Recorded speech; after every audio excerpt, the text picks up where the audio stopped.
اعوذ باللہ من الشیطان الرجیم بسم اللہ الرحمن الرحیم قال رب انا یکون لی غلام وکانت امرأتی عاقرا وقد بلغت من الكبر عتیا قال كذلك قال ربك هو علی هین وقد خلقتك من قبل ولم تك شیئا قال رب اجعل لی آیہ قال آیتك ألا تكلم الناس 3 ليال سويا فخرج على قومه من المحراب فأوحى إليهم أن سبحوا بكرة وعشيا۔ سورہ مریم آیات 8 سے 11۔ پچھلی آیات مبارکہ میں ہم نے یہ بات جانی کہ اللہ تعالیٰ کی طرف سے بشارت دی گئی کہ اللہ تعالیٰ تمہیں بیٹے سے بھی نوازے گا اور اس کا نام یحییٰ رکھا جائے۔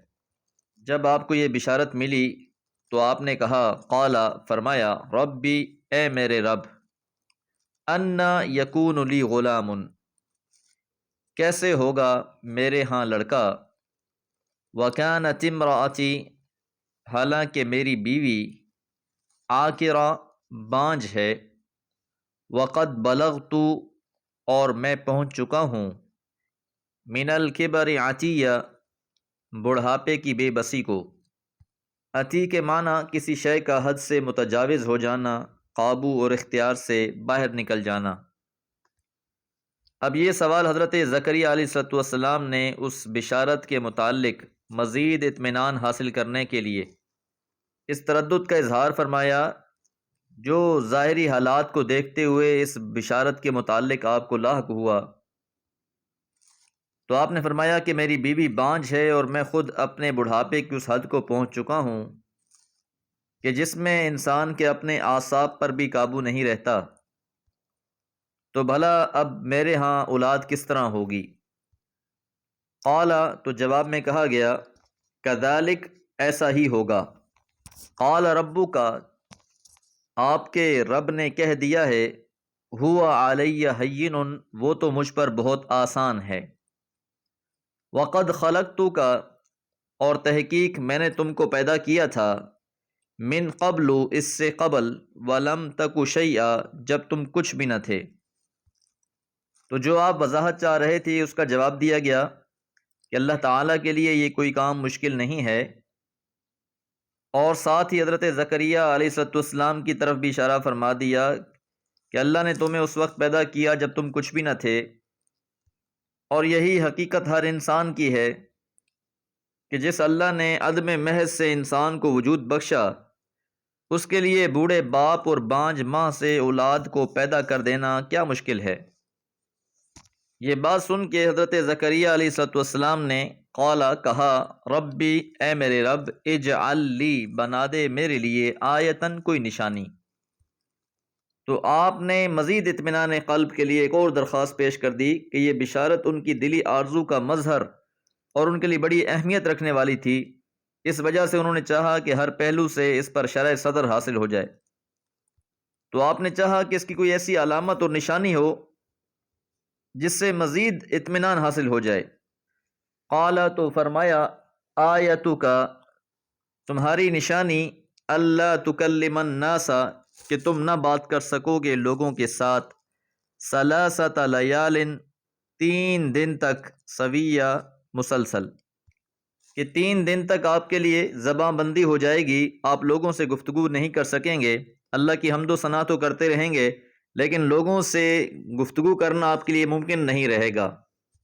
اور بعض مفسرین نے سویہ کا ترجمہ بالکل تندرست ہونے کے بھی کیا ہے کہ آپ ہوں گے تو تندرست، آپ کو کوئی بیماری لاحق نہیں ہوگی، لیکن اس کے باوجود بھی آپ 3 دنوں تک کسی سے بات نہیں کر سکیں گے۔ لیالی کا لفظ استعمال ہوا ہے، بعض جگہ پر قرآن مجید میں لیالی استعمال ہوا ہے دن اور رات کے لیے، اور بعض اوقات ایام استعمال ہو جاتا ہے اور وہ بھی دن اور رات دونوں کے لیے ہی استعمال ہوتا ہے۔ تو اللہ تعالیٰ نے حضرت زکریا علیہ السلام کی یہ دعا بھی قبول فرمائی، نشانی والی، اور نشانی بھی آپ کو بتا دی گئی۔ اب اس نشانی کا جو پورا ہونا ہے وہ اگلی آیت میں بیان ہو رہا ہے، فخرج پس نکلے، اعلیٰ قومی ہی اپنی قوم پر، من المحرابی محراب سے، فاوحا الیہم پس اشارہ کیا ان کی طرف ان سبحو کہ وہ تسبیح بیان کریں بکرۃ و عشیہ صبح و شام۔ محراب سے مراد معبد کا وہ حجرہ یا برآمدہ ہے۔ آپ عبادت میں مشغول تھے جب آپ نے یہ دعا کی، اس کے بعد آپ لوگوں میں آئے اور اشارے سے ان کو برابر تسبیح اور استغفار میں مشغول رہنے کی ہدایت کی۔ تو ان آیات سے یہ بات سمجھنی چاہیے ان اللہ علی کل شیء قدیر کہ اللہ تعالیٰ ہر چیز پر قدرت رکھنے والا ہے۔ ایک بندہ مومن کی ساری آس اور امید اپنے رب سے ہی ہونی چاہیے، اور جب بھی اللہ سے مانگا جائے تو اپنی اوقات کے مطابق نہیں بلکہ اللہ تعالیٰ کی رحمت اور عظمت کے مطابق اس سے مانگا جائے۔ اور اللہ تعالیٰ کا صفاتی نام الوہاب، وہ بہت زیادہ کثرت سے ہبہ کرنے والا ہے، عطا کرنے والا ہے۔ دعا ہے اللہ تعالیٰ ہم سب کی حاجتیں اپنے غیب سے پوری کیے رکھے۔ وما علیہ الا البلاغ۔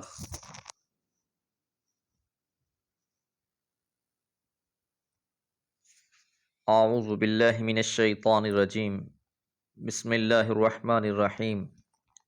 یا یحییٰ خذ الکتاب بقوة وآتیناہ الحکم صبیا وحنانا من لدنا وزکاة وكان تقیا وبرا بوالدیہ ولم یکن جبارا عصیا وسلام علیہ یوم ولد ویوم یموت ویوم یبعث حیا۔ سورہ مریم آیات 12 سے 15۔ یا یحییٰ، اے یحییٰ، خذ الکتاب، پکڑ لو کتاب کو، بقوت، مضبوطی سے۔ کتاب سے مراد تورات ہے، کیونکہ حضرت یحییٰ علیہ السلام پر کوئی الگ کتاب نازل نہیں ہوئی تھی۔ اللہ تعالیٰ نے آپ کو نبوت عطا فرمائی اور آپ کو قوت فیصلہ بھی عطا فرمائی، اس لیے فرمایا وَآتَيْنَاهُ الْحُكْمَ، اور ہم نے اس کو عطا کی قوت فیصلہ صبیہ، بچپن ہی سے۔ حکم سے مراد حق اور باطل میں امتیاز کی قوت اور صلاحیت ہے، اور یہی قوت اور صلاحیت تمام علم اور حکمت کی بنیاد ہے۔ عام طور پر یہ صلاحیت سن رشد میں ابھرتی ہے جب انسان پختہ عمر کا ہو جاتا ہے، اور عمومی طور پر پختہ عمر سے مراد 40 سال کی عمر لی جاتی ہے۔ لیکن اللہ تعالیٰ نے حضرت یحییٰ علیہ السلام کو یہ خاص فضل عطا فرمایا تھا کہ بچپن ہی سے ان میں قوت فیصلہ موجود تھی، اور کتاب کو مضبوطی سے پکڑنے کا اسی طرف اشارہ ہے کہ جو حضرت زکریا علیہ السلام کی دعا تھی، کہ جس میں آپ نے کہا تھا کہ اللہ مجھے ایک بیٹا نصیب فرما جو میرا اور آل یعقوب کا وارث حقیقی بنے۔ تو اللہ تعالیٰ نے بچپن سے ہی رشد، ہدایت عطا فرمائی، اور پھر جوانی میں نبوت عطا فرمائی، اور ساتھ کتاب کو مضبوطی سے پکڑنے کا حکم دیا، اور مزید اس کی صفات بیان فرمائی۔ وحنانا من لدنا وزکاة، وحنانا، حنان کے معنی محبت، ذوق اور شوق رکھنے والے، سوز و گداز کے ہیں، ان کی طبیعت میں شفقت اور محبت تھی۔ وزکاة، اور پاکیزہ تھے۔ زکاة کا معنی پاکیزگی اور طہارت کے ہیں، اس طہارت سے مراد ظاہر اور باطن دونوں کی طہارت ہے۔ وَكَانَ تَقِيًّا، اور وہ نہایت پرہیزگار تھے۔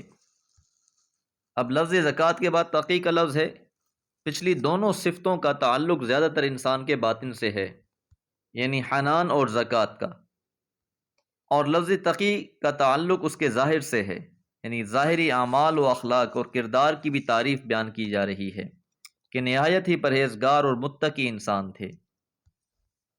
ساری زندگی ہی ترک دنیا میں گزار دی انہوں نے۔ جب آپ تقریر کیا کرتے تھے تو لوگوں کے دل دہل جاتے تھے۔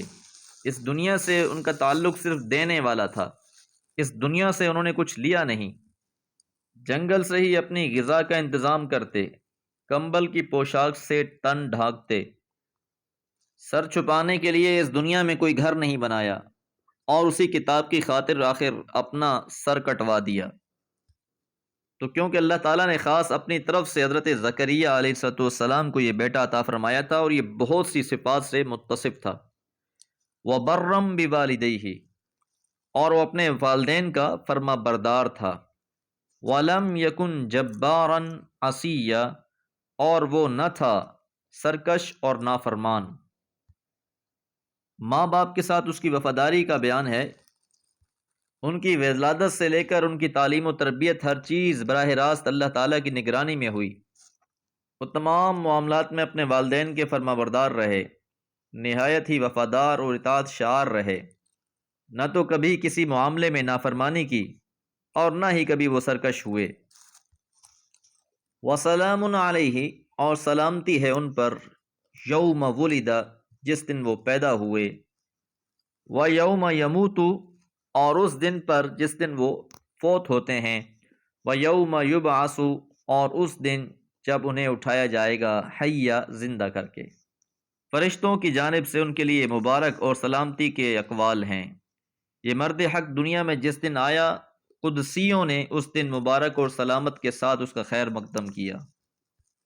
جس دن فوت ہوئے اس دن بھی انہوں نے اہلم و سہلن کے ساتھ ان کا استقبال کیا، اور جس دن اٹھایا جائے گا یعنی قیامت کے دن، اس دن بھی ایک نعرہ تحیت، خوش آمدید، مرحبا کے الفاظ کہے جائیں گے۔ یہ اشارہ ہے اس بات کی طرف کہ اس دنیا نے ان کے ساتھ جو کچھ کیا، اللہ کے ہاں ہر مرحلے میں ان کے ساتھ جو معاملہ ہوگا وہ مبارک اور سلامتی والا ہوگا۔ دعا ہے اللہ تعالی ہم سب کو بھی اپنے والدین کا مطیع اور فرما بردار بنائے۔ وما علیہ الا البلاغ۔